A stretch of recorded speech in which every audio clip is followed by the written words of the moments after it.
Welcome to our channel. Today we're diving into the fascinating world of Henry VIII, a king as renowned for his 6 wives as he was for his radical reshaping of England. Henry's reign was a tumultuous period, a whirlwind of political intrigue, religious upheaval, and personal drama. Join us as we journey back to the heart of the Tudor dynasty and uncover some of the most surprising oddities of this remarkable reign. Henry VIII's love life is the stuff of legend. His reign was marked not just by his political maneuvers and religious reforms, but also by his tumultuous and often tragic relationships with his 6 wives.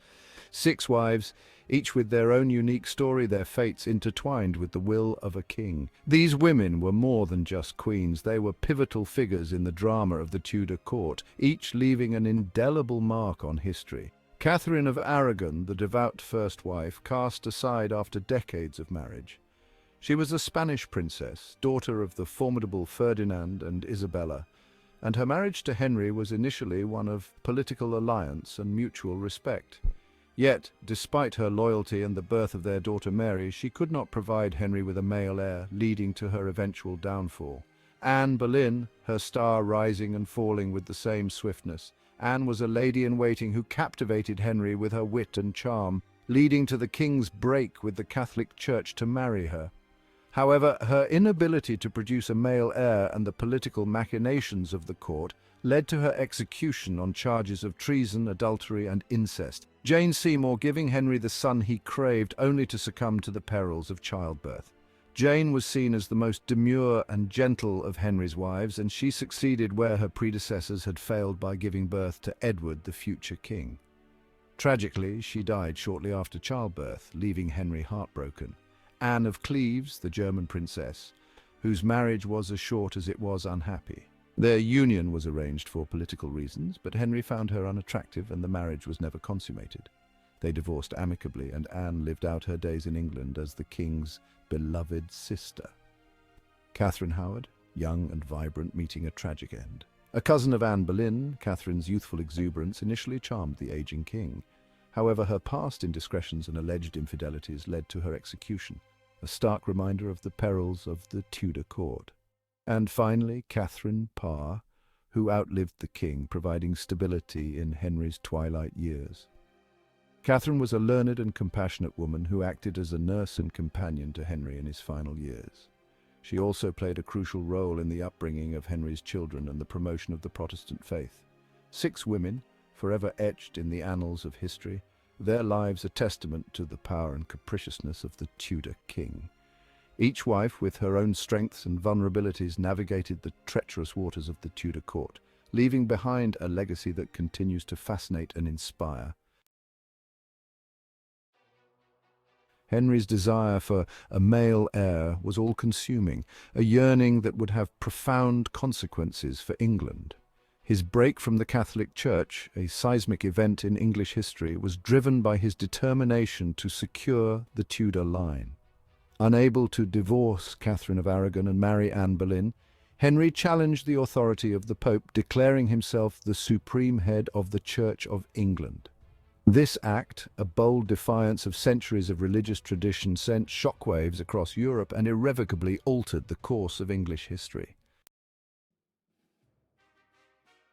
Chapter 3. The Field of the Cloth of Gold, a spectacle of power and pageantry.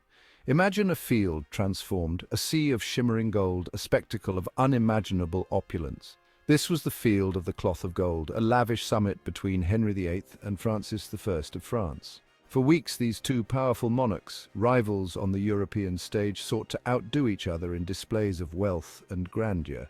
Jousting tournaments, extravagant feasts, and lavish gifts were all part of this elaborate dance of diplomacy. Yet beneath the surface of camaraderie, political tensions simmered, a reminder that even amidst such splendor, the pursuit of power remained paramount. The Field of the Cloth of Gold was not just a meeting, it was a grand display of political theatre. The preparations took months, with both courts sparing no expense to impress and intimidate. Artisans and craftsmen worked tirelessly, creating golden decorations and elaborate costumes that would dazzle the eye and speak volumes about the wealth and power of their patrons. Courtiers practiced intricate dances and musicians rehearsed tirelessly to ensure that every moment of the event was perfect. When Henry VIII and Francis I finally met, it was a moment charged with both camaraderie and competition. They greeted each other with grand gestures, each trying to outshine the other.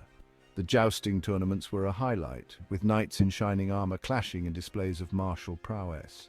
Each monarch cheered for their champions, hoping to see their rival bested in the lists. The banquets were equally grand, with tables laden with the finest foods and wines. Every dish was a statement, every toast a subtle maneuver in the game of diplomacy.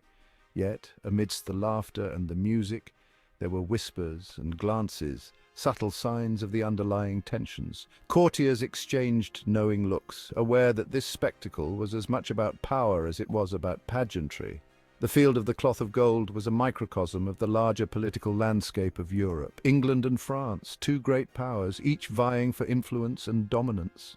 Behind the scenes, serious negotiations took place. Treaties were discussed, alliances were formed and broken, all under the glittering facade of friendship. In the end, the Field of the Cloth of Gold was a testament to the complexities of diplomacy. It was a reminder that beneath the surface of even the most splendid events, the pursuit of power and influence is ever present. And so this grand spectacle of power and pageantry remains etched in history, a symbol of the eternal dance between diplomacy and rivalry. Chapter 4. The Dissolution of the Monasteries, a Kingdom Transformed. Henry's quest for power extended beyond the throne. To consolidate his authority and fill the royal coffers, he set his sights on the wealthy monasteries that dotted the English countryside. One by one, these ancient institutions, some dating back centuries, were dissolved, their lands and riches seized by the crown. The impact was profound. Monasteries, long centers of learning, charity, and spiritual life, vanished almost overnight. The echoes of their bells, once a familiar sound, fell silent. While the dissolution enriched the crown, it also reshaped the social and religious fabric of England, its effects felt for generations to come. Chapter 5. The Legacy of a King, a Reign of Contradictions. In his later years, Henry, once the athletic, vibrant prince, was a shadow of his former self. The young king who had once dazzled the court with his jousting skills and musical talents had transformed into a figure marked by physical decline and emotional turmoil. Injuries and illness took their toll, leaving him a shell of the man he once was. His leg ulcers caused him excruciating pain, and his weight ballooned, making it difficult for him to move without assistance. The once energetic monarch now relied heavily on his courtiers and physicians, yet his grip on power never wavered. Despite his physical ailments, Henry remained a formidable ruler, issuing decrees and making decisions that would shape the future of England. His court was a place of both grandeur and fear, where his word was law. Henry VIII died in 1547, leaving behind a legacy as complex as the king himself. His death marked the end of an era, but the impact of his reign would be felt for generations to come. He was buried in St. George's Chapel at Windsor Castle, a resting place befitting a king of his stature. He was a tyrant to some, a visionary to others. His reign was marked by ruthless actions, such as the execution of his wives and close advisors, yet he also made significant contributions to the cultural and political landscape of England. He broke with Rome, established the Church of England, and oversaw a period of immense change. This monumental decision not only altered the religious fabric of the nation, but also set the stage for future conflicts and transformations within the church and state. His reign was a tapestry woven with threads of brilliance, brutality, and enduring fascination.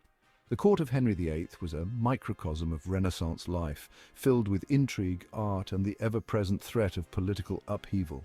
His policies and personal choices left an indelible mark on the cultural and social fabric of the time. Even today, centuries after his death, Henry VIII continues to captivate our imaginations, a reminder of the enduring power of personality and the indelible mark that a single individual can leave on history. His life and reign are subjects of endless study and debate, with historians and enthusiasts alike seeking to understand the complexities of this enigmatic monarch.